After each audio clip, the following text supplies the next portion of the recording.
السلام علیکم ورحمۃ اللہ وبرکاتہ۔ کیا حال ہے سب کا؟ الحمد للہ۔ آج انشاءاللہ ہم حضرت علی رضی اللہ تعالیٰ عنہ کے مناقب پڑھیں گے۔ نحمدہ ونصلی علی رسولہ الکریم، اما بعد فاعوذ باللہ من الشیطان الرجیم، بسم اللہ الرحمن الرحیم۔ رب اشرح لی صدری ویسر لی امری واحلل عقدۃ من لسانی یفقہوا قولی۔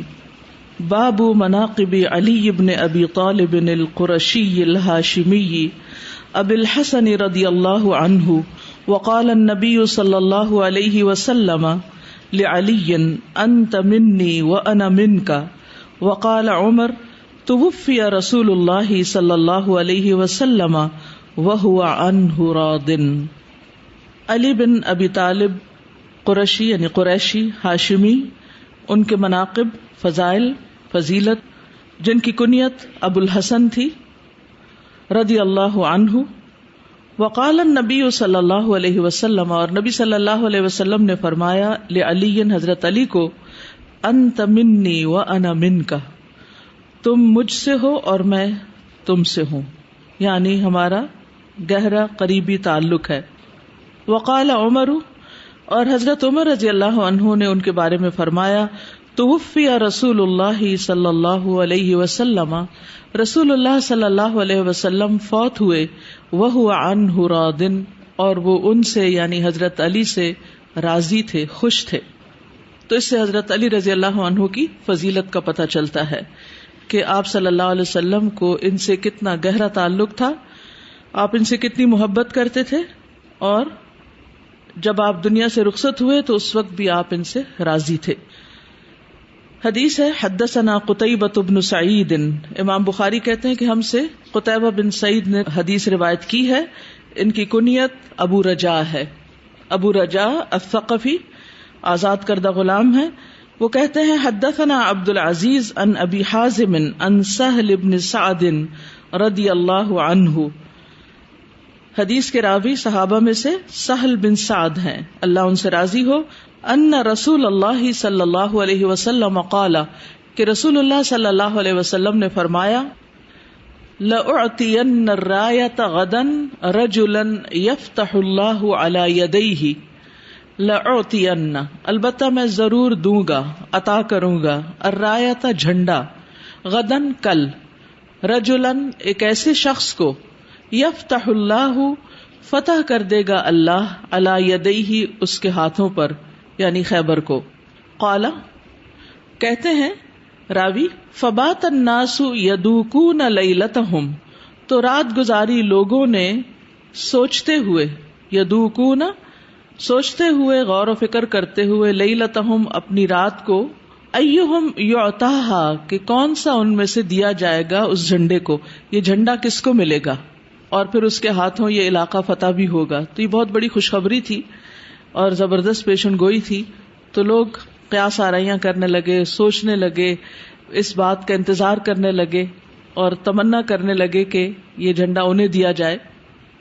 فلما اصبح الناس، پھر جب لوگوں نے صبح کی، غدوا علی رسول اللہ صلی اللہ علیہ وسلم کلہم یرجون یعطاہا، تو وہ رسول اللہ صلی اللہ علیہ وسلم کے پاس حاضر ہوئے، آپ کی خدمت میں، سب کے سب امید رکھ رہے تھے کہ وہ جھنڈا ان کو ملے گا، ہر ایک کو یہ امید تھی کہ وہ جھنڈا اس کے ہاتھ میں دیا جائے گا۔ فقال این علی بن ابی طالب، آپ نے پوچھا علی بن ابی طالب کہاں ہے، یعنی جو حاضر ہوئے ان میں سے تو کسی کو نہیں ملا، لیکن آپ نے حضرت علی کے بارے میں پوچھا۔ فقالوا یشتکی عینیہ یا رسول اللہ، انہوں نے کہا، اے اللہ کے رسول صلی اللہ علیہ وسلم، وہ اپنی دونوں آنکھوں کی شکایت کرتے ہیں، یعنی ان کی آنکھوں میں کچھ تکلیف ہو گئی ہے، ان کی آنکھیں دکھ رہی ہیں۔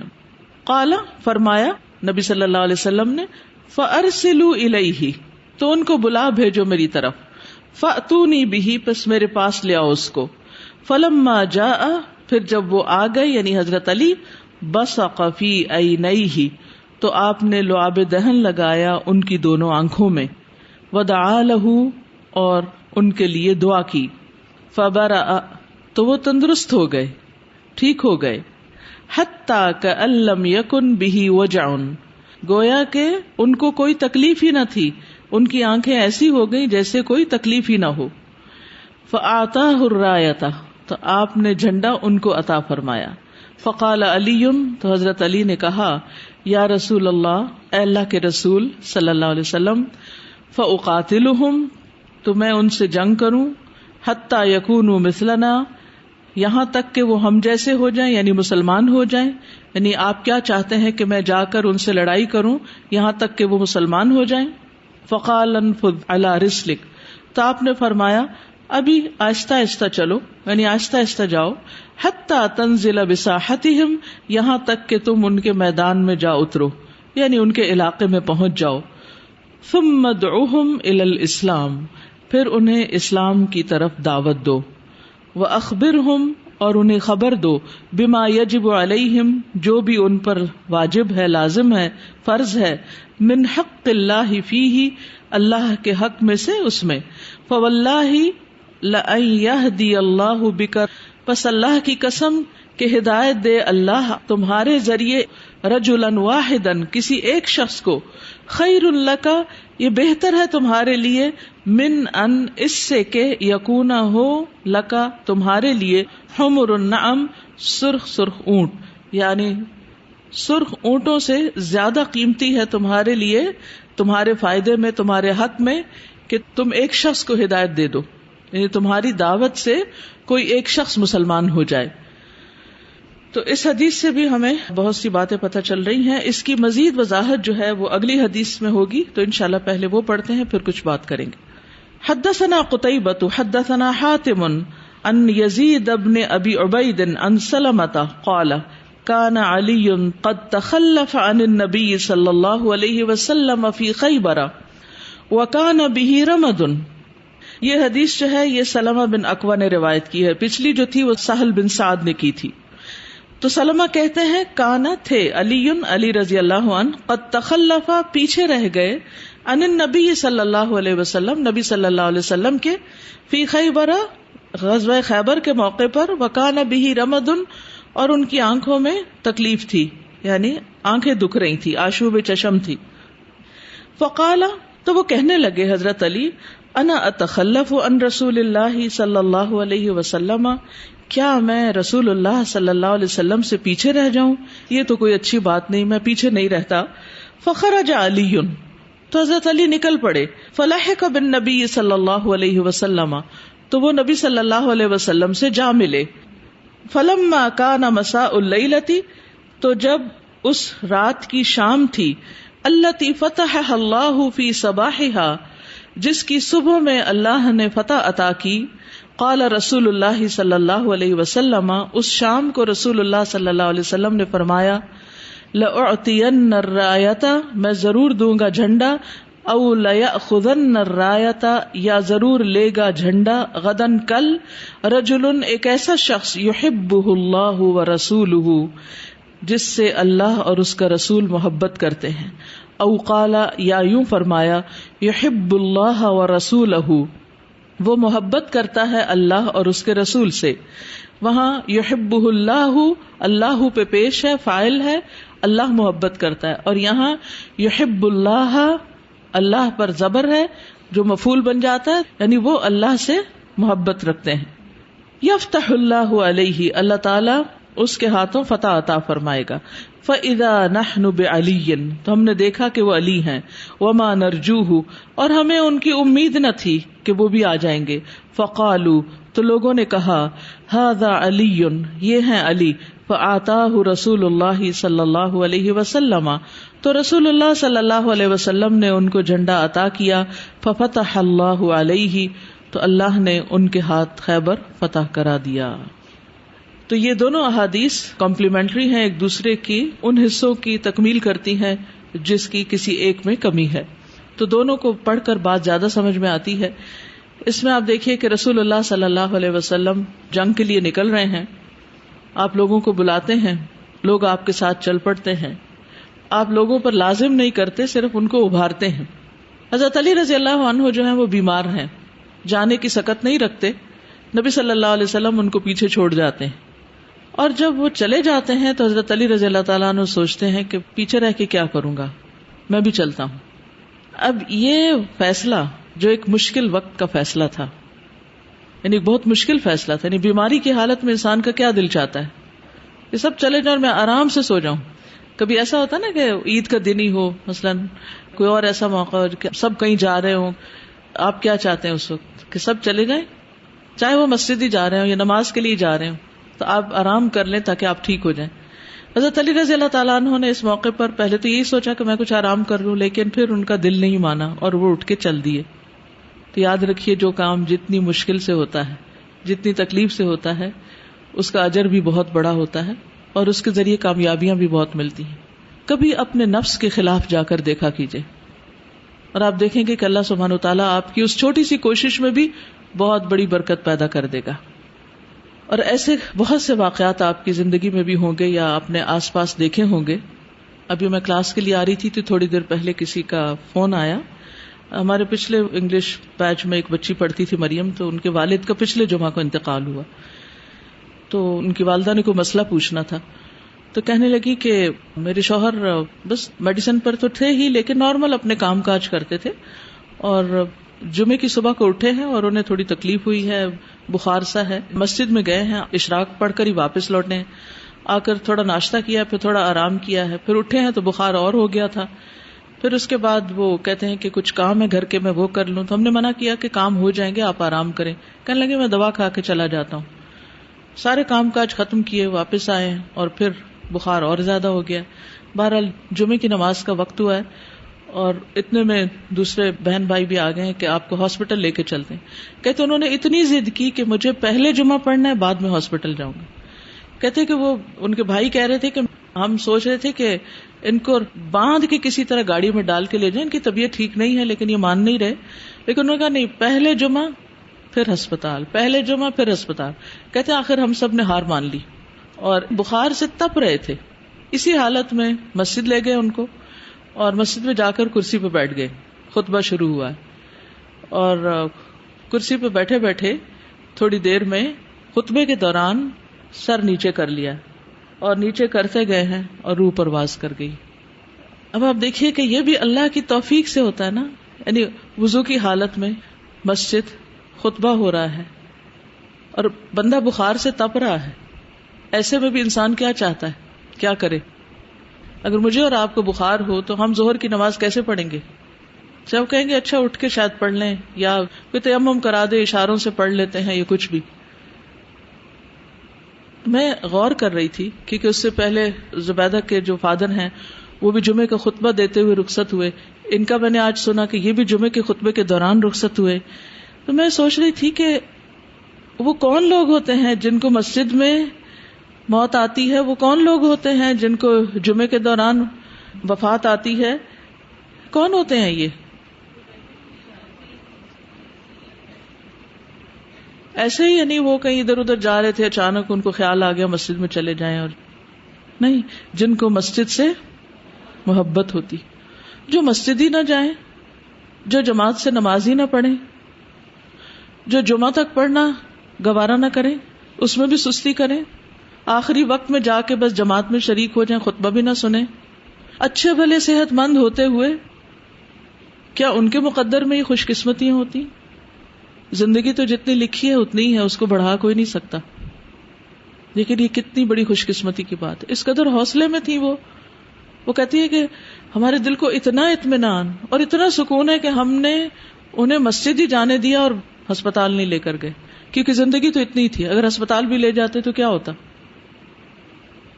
جو وقت لکھا تھا اسی پہ ہی جانا تھا نا.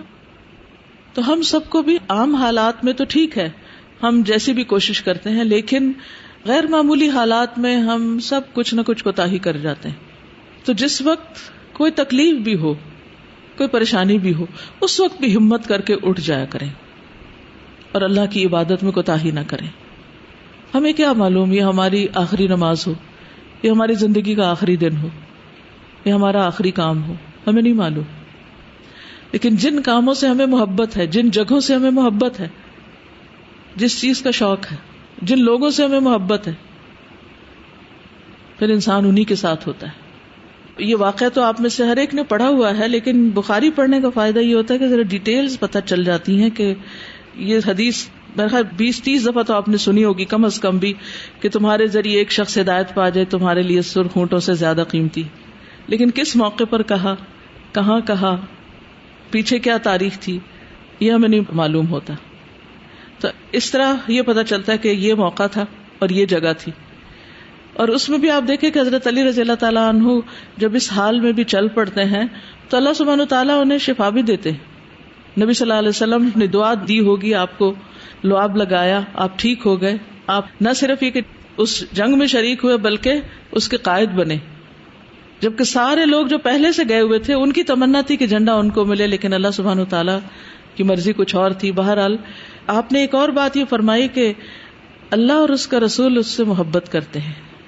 تو جب اللہ تعالیٰ کسی سے محبت کرے اور اللہ کے رسول کسی سے محبت کرے تو پھر اس شخص کے لیے خیر ہی خیر ہوگی، پھر اس کے لیے نیکیوں کے دروازے کھل جائیں گے. اور دوسری روایت میں آتا ہے کہ وہ اللہ اور اس کے رسول سے محبت کرتے ہیں. تو جب ہم اللہ اور اس کے رسول سے ہر چیز سے بڑھ کر محبت کریں تو یہ بھی ہماری خوش قسمتی کی علامت ہے کہ ہمارے لیے خیر اور بھلائی کے دروازے کھل جائیں. اور پھر جھنڈا لینے کے بعد آپ دیکھیے وہ یہ نہیں کہ اتنے ایکسائٹیڈ ہوں کہ بھول ہی جائیں کہ وہ کدھر جا رہے ہیں اور انہیں کرنا کیا ہے. فوراً انسٹرکشنز لیتے ہیں، مجھے کرنا کیا ہے، کیا مجھے اسٹریٹ اوے جا کے جنگ کرنی ہے ان سے؟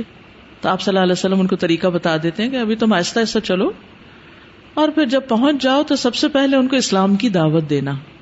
اس سے ایک بہت اہم بات پتہ چلتی ہے کہ اسلام میں جنگ کسی دنیاوی فائدے کے لیے نہیں ہوتی، اور لوگوں کو مارنے سے زیادہ یہ بات عزیز ہوتی ہے کہ ان کو اسلام کی طرف بلایا جائے. اور پھر یہ بھی بتا دیا گیا کہ اگر ایک شخص بھی ہدایت پا گیا تو وہ تمہارے لیے کہیں زیادہ قیمتی ہے، کہیں زیادہ فائدہ مند ہے. دوسری روایت میں 100 اونٹوں کا ذکر آتا ہے، 100 سرخ اونٹوں سے بھی زیادہ قیمتی ہے. ویسے بھی یہ بات بڑی قیمتی ہے، لیکن عین اس وقت اس موقع کی مناسبت سے کہ مارنے سے زیادہ ان کو ہدایت پر لانا زیادہ فائدہ مند ہے تمہارے لیے. اور پھر اللہ سبحانہ و تعالیٰ ان کے ہاتھوں فتح بھی عطا کرتے ہیں. اس موقع پر بھی سوچئے کہ ان سارے لوگوں میں سے حضرت علی رضی اللہ تعالیٰ عنہ کیوں چنے گئے؟ وہ کیا چیزیں ہوتی ہیں، وہ کون سی خوبیاں ہوتی ہیں، وہ کون سے اعمال ہوتے ہیں ایسے کہ جس کی بنا پر اللہ سبحانہ و تعالیٰ کچھ لوگوں کو دوسروں پر ترجیح دیتے اور زیادہ مواقع عطا کر دیتے. ہم اپنے اندر کیا چیز لائیں، ہم کیا کریں، وہ اللہ سے مانگیں. اور پھر جہاں تک یہ بات ہے تو وہ محبت کی بات ہے، یہاں کسی اور عمل کا ذکر نہیں کیا جا رہا، دل کے ایک کیفیت کی بات ہے. اللہ اور اس کے رسول کی محبت ہر چیز سے زیادہ. تو اس سے یہ پتہ چلتا ہے کہ جو ایمان ہے اور اللہ کی محبت ہے، جب اللہ سے محبت ہر چیز سے بڑھ کر ہوگی تو پھر ہر کام بھی تو اللہ ہی کے لیے ہوگا نا، کیونکہ ہمیں جس سے محبت ہوتی ہے ہم اس کو خوش کرنے کے لیے بہت کچھ کرتے رہتے ہیں. تو جب ہماری محبت اللہ سے ہوگی ہر چیز سے بڑھ کر تو پھر ہمارا ہر کام بھی اللہ کے لیے ہوگا. اب کوئی بات آپ کو کہنی ہے تو کہہ دیجیے، ورنہ میں آگے چلوں گی. آپ کو کیا سمجھ آئے؟ حضرت علی رضی اللہ عنہ کی شخصیت سے کیا چیز سمجھ آئی، اور نبی صلی اللہ علیہ وسلم کا ان سے کیسا تعلق تھا؟ جی استاذہ، جب یہ آیت اتری تھی کہ وَأَنذِرْ عَشِيرَتَكَ الْأَقْرَبِينَ، تو آپ صلی اللہ علیہ وسلم نے اپنے خاندان والوں کی دعوت کی تھی اور سب لوگ آئے. تو آپ صلی اللہ علیہ وسلم نے جب دین کی دعوت دی تو کسی نے کوئی خاص ری ایکشن شو نہیں کیا تھا. تو تب بھی علی رضی اللہ تعالیٰ عنہ نے کہا تھا کہ اگرچہ میں چھوٹا سا ہوں اور میری ٹانگیں پتلی ہیں، اور تب بھی کہا تھا میری آنکھیں دکھتی ہیں، لیکن میں پھر بھی آپ کا ساتھ دوں گا. تو یہ چیز شاید ان کے بچپن سے بلڈ ہو رہی تھی. اور تیسری بار بھی جی، یعنی وہ بار بار آپ نے جب پوچھا تو حضرت علی ہی بار بار اٹھے. تو اس سے یہ پتہ چلتا ہے کہ دین کی راہ میں جب سبقت کرتا ہے انسان، آگے بڑھتا ہے، چاہے اس کے پاس وسائل نہ بھی ہوں، آپ بیمار بھی ہوں، آپ کمزور بھی ہوں، آپ عمر میں چھوٹے بھی ہوں، اصل چیز کیا ہے کہ کس کے اندر آگے بڑھنے کا کتنا شوق اور جذبہ ہے. السلام علیکم. یہاں میں نے یہ سیکھا کہ حالات جیسے بھی ہوں ہمیں بالکل بھی مایوس نہیں ہونا چاہیے، بلکہ اپنے آپ کو اور زیادہ پر امید رکھنا چاہیے، پر امنگ کرنا چاہیے کہ ہمیں کام کرنا ہے، آگے بڑھ کے دین کے لیے بہت کچھ کرنا ہے. جس طرح سے حضرت علی دیکھے، انہیں تکلیف تھی آنکھوں کی، انہوں نے اپنی تکلیف کو نہیں دیکھا، سوچ لیا کہ میں پیچھے رہ کر میں کیا کروں گا، مجھے آگے بڑھنا ہے، مجھے کام کرنا ہے. اور پھر وہ امیر بھی بن گئے، قافلے کے ساتھ جا بھی ملے، اور پھر اس جنگ کے اندر انہوں نے خیبر کا قلعہ بھی فتح کیا. کس قدر بہترین بات، سوچنے کے لیے ہمارے لیے بہت کچھ. یعنی ہم یہی دیکھتے رہتے ہیں ہمارے پاس یہ وسائل بھی نہیں, ہمارے پاس یہ بھی نہیں, ہمارے پاس یہ بھی نہیں, ہم کیا کر سکتے ہیں. تو کامیابی صرف وسائل کے ساتھ نہیں ہوتی, اس کے لیے وسائل سے زیادہ کچھ اور چاہیے ہوتا ہے. السلام علیکم استاذہ, آپ صلی اللہ علیہ وسلم حضرت علی سے کہہ رہے تھے نا کہ میری تم سے ایسے نسبت ہے جیسے موسیٰ کی ہارون سے تھی. اور ایک اہم بات جو میں نے اس حدیث سے لی ہے کہ جب آپ صلی اللہ علیہ وسلم نے ان کو جھنڈا دیا تو وہ جنگ کے اصول سے پتہ چلتے ہیں کہ آپ امیر سے مطلب انہوں نے ان کو ہدایات دی اور دین انہوں نے وہ جنگ کے لیے آگے بڑھے. اس میں مجھے 2 پوائنٹ اچھے لگے. ایک یہ کہ رسول صلی اللہ علیہ وسلم ابھارتے تھے غور و فکر کے لیے, مطلب ایک دم نہیں بتا دی کہ جھنڈا کس کو ملے گا, پہلے سوچنے دیا, لوگوں کو سسپینس میں رکھا, اور باقی سب کی نیت اور جذبہ جو ہے ان کا اجر اس کا مل گیا ہوگا. اور دوسرا پوائنٹ مجھے یہ اچھا لگا کہ جو چیز مطلب اللہ تعالیٰ نے خیر آپ کی قسمت میں لکھی ہے نا وہ آپ کو مل جاتی ہے. جیسے یہ پوائنٹ ہے کہ اتفاق سے حضرت علی آگے, حالانکہ ان کے آنے کی ہمیں امید نہ تھی, مطلب وہ ان کی قسمت میں تھی, ان کو مل گیا. صحیح. نیکسٹ حدیث ہے حدثنا عبد اللہ بن مسلمۃ حدثنا عبد العزیز بن ابی حازم عن ابیہ ان رجلا جاء الى سہل بن سعد. امام بخاری کہتے ہیں کہ ہم سے عبداللہ بن مسلمہ نے حدیث بیان کی, قعنبی, کئی دفعہ ان کا ذکر گزر چکا ہے. اور پھر ایک شخص سہل بن سعد جو صحابی ہیں ان کے پاس آیا. سہل بن سعد صحابی ہیں جن کے پاس ایک شخص ہے, نام نہیں معلوم. فقال, کہا, ھذا فلان, یہ فلاں شخص, لامیر المدینہ, مدینہ کے امیر کی طرف اشارہ تھا. اشارہ ہے مروان کی طرف جو ان دنوں مدینہ کا گورنر تھا. یدعو علیا عند المنبر, وہ ممبر پر بیٹھ کر حضرت علی کو پکارتا ہے, یعنی ان کا اچھا ذکر نہیں کرتا. قال, کہا, فیقول ماذا, کیا کہتا ہے. قال یقول له ابو تراب, تو اس شخص نے کہا کہ وہ ان کو ابو تراب کہتا ہے. فضحک, تو سہل ہنس پڑے. ابو تراب کا کیا مطلب ہے؟ مٹی کا, مٹی والے. وقال, اور کہا, واللہ, یہ سہل کہتے ہیں, واللہ ما سماہ الا النبی صلی اللہ علیہ وسلم, اللہ کی قسم نہیں نام رکھا ان کا یہ مگر نبی صلی اللہ علیہ وسلم نے خود ہی. وما کان له اسم احب الیہ منہ, اور ان کے نزدیک یعنی حضرت علی کے نزدیک اس سے بڑھ کر عزیز کوئی اور نام نہ تھا, یعنی حضرت علی کو اپنا یہ نام بہت ہی پیارا تھا. تو کیا ہوا, مروان جو کہتا ہے, جیسے وہ ابو لہب کی بیوی نے کہا تھا نا مزمم, تو آپ نے فرمایا میں تو محمد ہوں. فاستطعمت الحدیث سہلا, تو وہ کہتے ہیں کہ پھر میں نے امید رکھی کہ حدیث بیان کریں سہل. سہل سے درخواست کی کہ حدیث بتائیں, اس کے پیچھے کیا حکمت تھی, کیا کہانی تھی کہ آپ کا نام ابو تراب نبی صلی اللہ علیہ وسلم نے رکھا. وقلت, اور میں نے کہا, یا ابا عباس کیف, میں نے کہا ابو عباس یہ کیسے ہوا. ابو عباس کون ہے؟ سہل بن سعد. قال دخل علی علی فاطمہ, وہ کہتے ہیں کہ حضرت علی حضرت فاطمہ پر داخل ہوئے, یعنی گھر میں گئے. ثم خرج, پھر نکل گئے. گھر میں آئے, کچھ تکرار ہوئی تو گھر سے باہر چلے گئے. فاستجع فی المسجد, تو مسجد میں جا کے لیٹ گئے. فقال النبی صلی اللہ علیہ وسلم, تو نبی صلی اللہ علیہ وسلم نے پوچھا, این ابن عمکی, تمہارے چچا کا بیٹا کہاں ہے. حالانکہ حضرت علی نبی صلی اللہ علیہ وسلم کے چچا کے بیٹے تھے, حضرت فاطمہ کے ایک طرح سے دادا ہوتے ہیں, یعنی کہ ام جو ہیں ابو طالب. ٹھیک, تو یہاں پر ابن عمک. قالت فی المسجد, یعنی تمہارے کزن کہاں ہے جیسے کہا جاتا ہے. قالت, کہنے لگی, فی المسجد, مسجد میں. فخرج الیہ, تو وہ ان کی طرف نکلے. کون؟ نبی صلی اللہ علیہ وسلم, یہ خود تشریف لے گئے.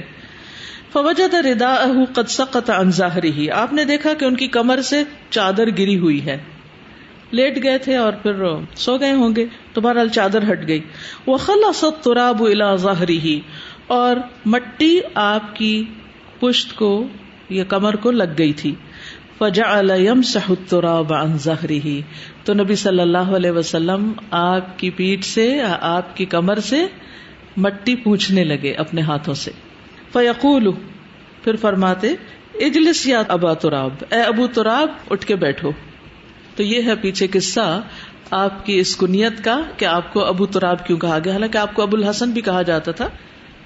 تو بہرحال اس سے یہ پتہ چلتا ہے کہ حضرت علی رضی اللہ عنہ رسول اللہ صلی اللہ علیہ وسلم کو کتنے عزیز تھے. ایک اور بات بھی اس سے پتہ چلتی ہے, وہ یہ کہ حضرت علی آپ کے داماد بھی تھے اور وہ آپ کی بیٹی سے ناراض ہو کر گھر سے گئے تھے. اگر کوئی اور باپ ہوتا تو وہ کیا کرتا؟ کس کا ساتھ دیتا؟ بیٹی کا. تو جو لوگ بچوں کے جھگڑے میں اپنی بیٹی یا بیٹے کا ساتھ دیتے ہیں، چھوٹے موٹے جھگڑوں میں، کوئی بڑے مشکل مسئلہ ہو وہ تو اپنی جگہ ہے، چھوٹی موٹی باتوں میں جو عام طور پر ڈیلی بیسس پر اچانک ہی کوئی چیز، کسی چیز پر اختلاف ہوتا ہے، کوئی آرگیومنٹ شروع ہو جاتی ہے، وقتی طور پر انسان کو غصہ آ جاتا ہے، وہ بول چال تھوڑی سی بند ہو جاتی، تو اس میں جو اپنی بیٹی کا ساتھ دے وہ دراصل اپنی بیٹی کا ہی نقصان کرتا ہے. ایسے مواقع پر چاہے قصور دوسرے فریق کا ہو، اسی کو توجہ دینی چاہیے، اسی کو سپورٹ کرنا چاہیے، اس کا حوصلہ ہمت بڑھانی چاہیے، اس کو اعتماد دینا چاہیے، اس کو محبت دینی چاہیے، اس کی کیئر کرنی چاہیے، کیونکہ شیطان کو یہیں سے بدگمانیاں پیدا کرنے کا موقع ملتا ہے. اگر نبی صلی اللہ علیہ وسلم حضرت فاطمہ کی دلجوئی اس وقت شروع کر دیتے اور یہ کہتے کہ تمہارا شوہر تمہارے ساتھ ایسا سلوک کرتا ہے وغیرہ وغیرہ، جو بھی عام طور پہ باتیں ہوتی ہیں، تو اس سے کیا ہوتا؟ کیا مسئلہ حل ہو جاتا؟ مسئلہ حل نہ ہوتا. تو بہرحال نبی صلی اللہ علیہ وسلم نے بیٹی کو تو گھر میں چھوڑا، حضرت علی کے پاس آئے، ان کی مٹی کو صاف کیا، اور آپ دیکھیے کہ کسی کے جسم سے مٹی کو ہٹانا، اپنے ہاتھ سے صاف کرنا، ذرا امیجن کریں نا کس محبت کے ساتھ کیا ہوگا، اور پھر ان کو اٹھا کے بٹھایا. تو اسی میں سارا غصہ تو چلا گیا ہوگا حضرت علی کا، اور معاملہ بڑھنے سے پھیلنے سے بچ گیا. تو اس قسم کے اختلافات اور اس قسم کی چھوٹی موٹی باتوں میں ان کو بہت بڑا ایشو نہیں بنانا چاہیے کہ چھوٹا سا مسئلہ جو ہے وہ فساد بن جائے.